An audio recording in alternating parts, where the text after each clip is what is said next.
Hi, I'm Eric Leclerc, back with another technology upgrade for your vehicle. Today we're going to be using our plug-and-play integration kit to integrate the Stinger Heighten multimedia infotainment system into this Chrysler 300. When we're done the installation, the Heighten's 10-inch touchscreen HD display is going to sit right between the factory air vents on the dash. We'll replace the hub in the center console with our media hub that has aux input, HDMI, and dual USB for connectivity like Android Auto, CarPlay, and lots of other great features. This kit is all plug and play, so we're not cutting any of the factory wiring. It does require a bit of routing through the vehicle. So we rate this install a 3 out of 4 pry tools on our install difficulty scale.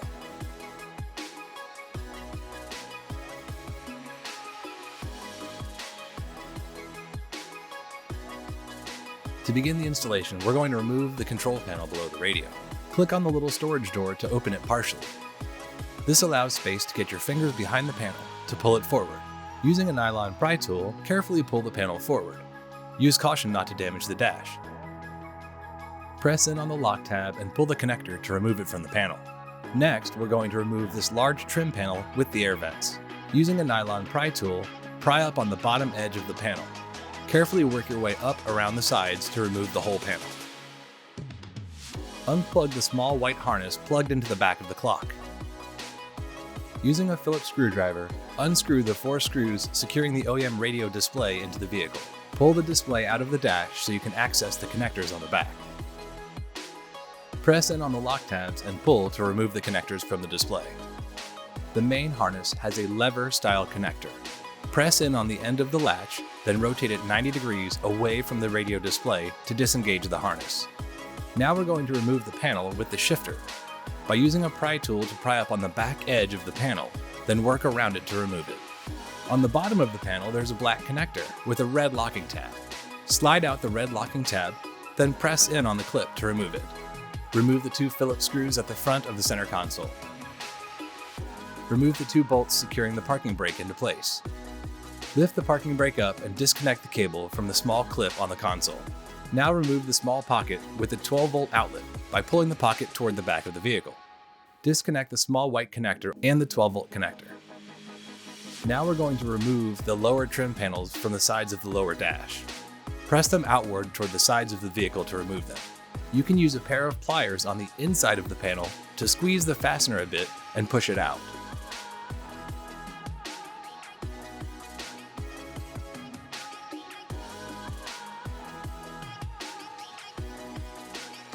Disconnect the USB connector from the passenger side of the console.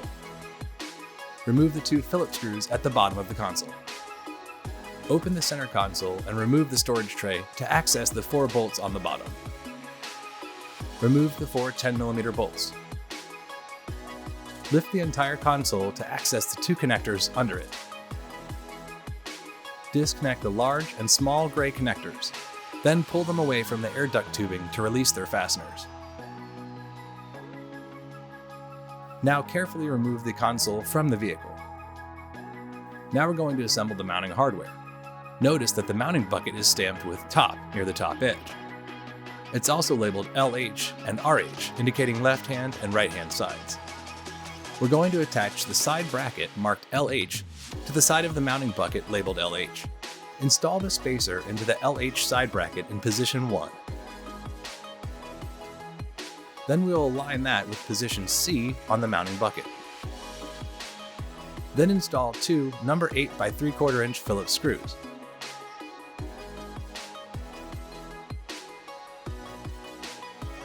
Repeat this process on the side of the bracket labeled RH. Now we will connect the harness to the radio replacement interface. The connectors are keyed, so they'll only fit into one location. Plug in the main 20-pin connector into the module. Plug in the radio connector, the power connector, and the audio connectors into the module. Plug the audio connector into the appropriate port. Non-amplified if your system is not factory amplified, or the factory amplified port if your vehicle is amplified from the factory like our vehicle is. Plug either end of the 10-pin to 10-pin harness into the port labeled expansion port. Plug the other end of the 10-pin harness into either one of the large ports on the PAC link. Pass the included zip ties through the mounting tabs on the mounting bucket. Then loop them back through. Repeat this process with all 5 zip ties.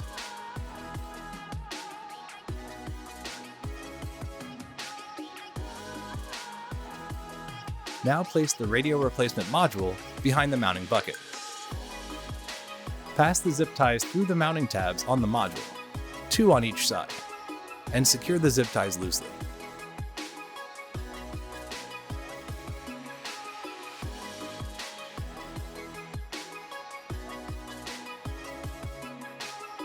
Once all 4 zip ties are installed, 2 on each side of the module, then zip out the rest of the slack, securing the module into place. The 5th zip tie is used to secure the wire harness into place.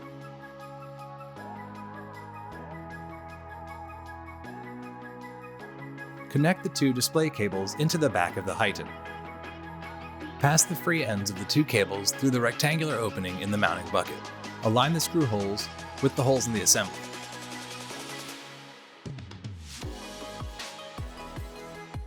Secure the Titan into the assembly using the 2 M5x10 screws, 2 on each side of the Titan.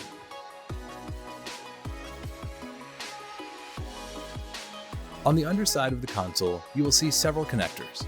Press in on their locking tabs and pull them to disconnect them from the media hub. Using a flathead screwdriver, press in on the latch tabs on the sides of the media hub. There are 2 tabs on each side. Press on the back of the hub while pressing in on the latching tabs to remove the hub from the center console. You may need to tilt the hub to remove it. Now we will install the cables into the media hub. Be sure to remove the protective caps from the cables before installing them into the hub, as they will be difficult to remove once assembled. The cables are keyed so they only fit into their correct locations. Pass the cables through the grooves in the back panel.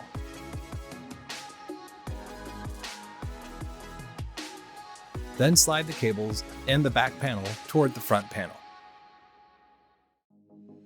Then snap the back panel into place. This completes the assembled media hub.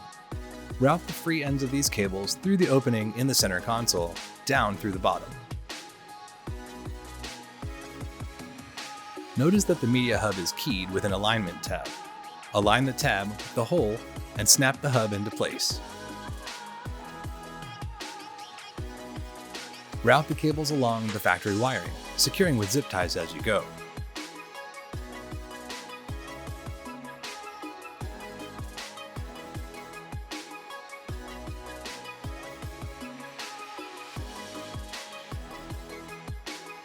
Now this is ready to return to the vehicle. Now let's assemble the display.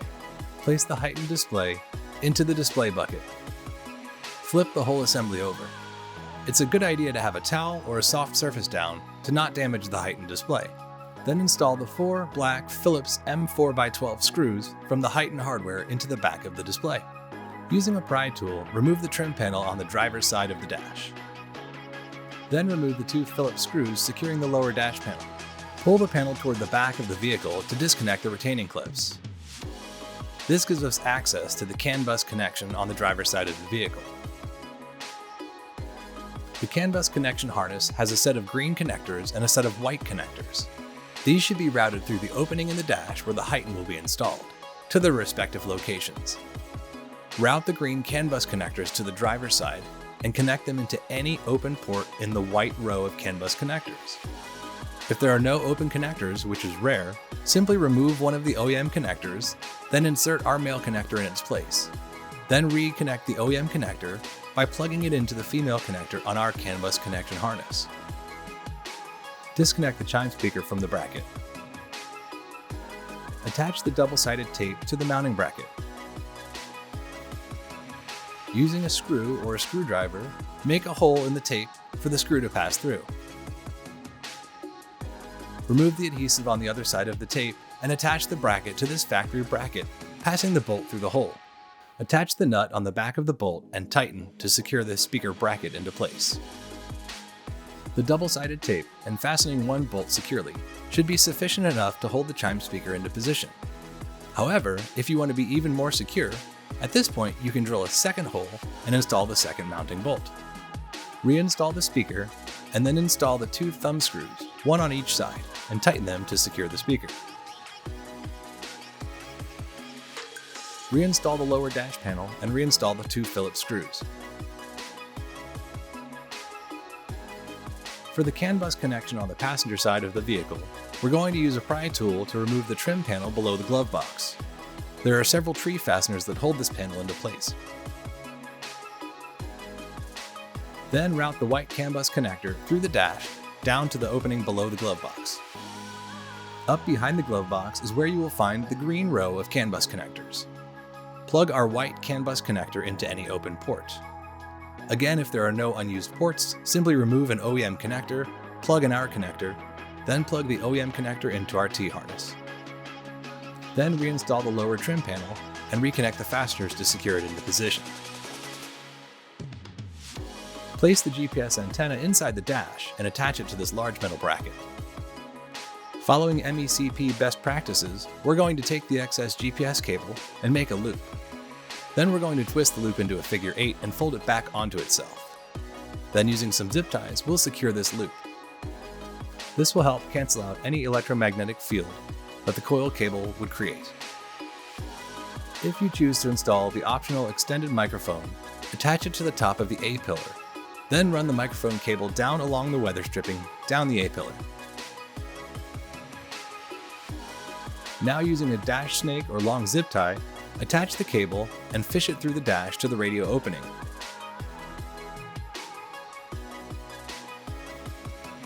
Then reinstall the side trim panel. Pull the cable to the opening in the dash. Then zip tie the excess cable to keep it clean.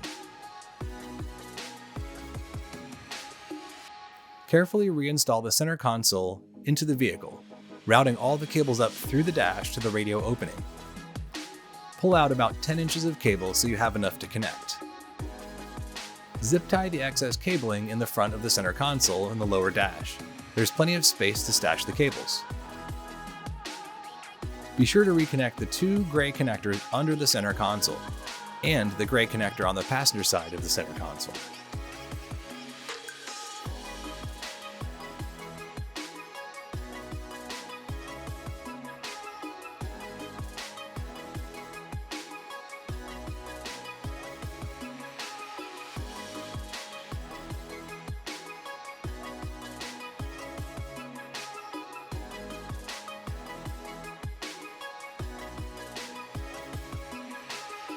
Connect the FM antenna adapter into the white FACRA connector.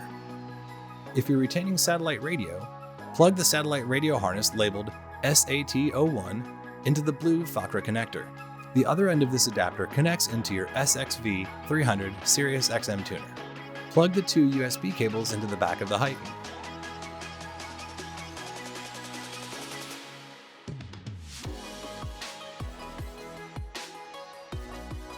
Plug the AM/FM antenna adapter into the antenna lead.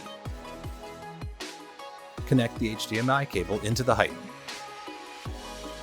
Locate the pink wire labeled SpeedSense on the 10-pin multi-camera input harness and connect this to the pink wire labeled SpeedSense on the main harness.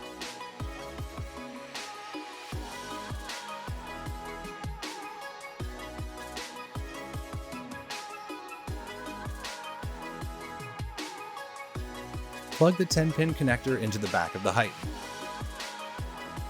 Plug the small white plug with the 3.5mm connector labeled mic into the Heighten.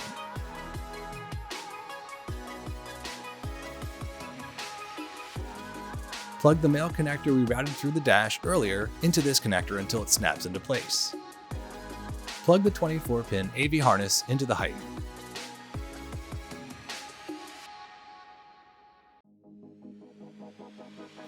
Connect the yellow RCA labeled reverse camera into the yellow RCA labeled reverse camera input. Ensure that the green parking brake wires are connected together by connecting their bullet connectors. Plug in the small 6-pin steering wheel control harness into the Heighten.